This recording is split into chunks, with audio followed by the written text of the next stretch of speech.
नमस्कार, मैं दामिनी और आप देख रहे हैं भारत अपडेट। आज हम जानेंगे कि नए लेबर कोड क्या हैं, आप पर क्या असर डालेंगे और क्यों खबर बनी हुई है कि महीने की सैलरी कम हो सकती है। क्या सच है ये? सरकार ने 29 पुराने श्रम कानूनों को समेटकर 4 बड़े कोड तैयार किए हैं। Code on wages, industrial relations code, code on social security और occupational safety health working conditions code. इनका उद्देश्य है कि मजदूरों को बेहतर संरक्षण देना, नियमों को आसान बनाना और उद्योग व्यवसाय को अधिक लचीलापन देना। तो पहला सवाल यह है कि आपके महीने की सैलरी पर क्या असर होगा। आइए समझते हैं। नए कोड के तहत मजदूरी की परिभाषा बदल गई है। अब बेसिक वेतन, महंगाई भत्ता और अन्य कुछ भत्ते मिलकर एक बड़ा हिस्सा बनेगा। विशेष रूप से कहा गया है कि कुल सैलरी में से कम 50% हिस्सा वेतन के रूप में होना चाहिए, ताकि भविष्य लाभ जैसे ग्रेजुइटी, पेंशन, सामाजिक सुरक्षा आदि सही से मिल सके।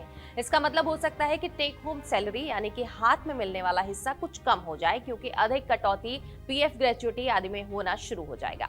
लेकिन ये सिर्फ नुकसान नहीं है, इसके कई फायदे हैं जिसका असर लंबी अवधि में होगा।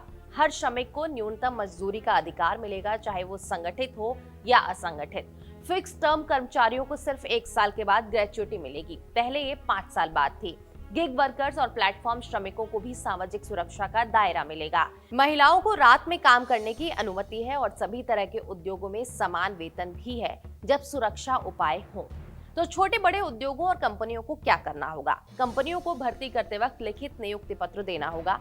सैलरी संरचना बदलनी पड़ेगी। भत्तों और कटौतियों को नए नियमों के अनुरूप बनाना होगा। सामाजिक सुरक्षा, स्वास्थ्य जांच, श्रमिकों की सुरक्षा प्रबंधनों को लागू करना होगा। अंत में जानिए कि आप सभी को क्या ध्यान देना चाहिए। अगर आपकी कंपनी अब तक इस बदलाव में तैयारी नहीं कर रही है, तो आप अपने सैलरी स्ट्रक्चर को देखिए। क्या आपका बेसिक वेतन, भत्ते और कटौतियां नए कोड के अनुरूप हैं? और अगर आपको लगता है कि टेक होम सैलरी अचानक कम हो रही है, तो इसका कारण नए नियम हो सकते हैं। लेकिन इसका मतलब ये नहीं कि आपके अधिकार कम हो गए हैं, बल्कि भविष्य में सुरक्षा बढ़ाई गई है। तो ये थे भारत के नए लेबर कोड्स के मुख्य पहलू। आपके सैलरी पर असर, आपके भविष्य पर असर और कंपनियों पर क्या दबाव है। धन्यवाद।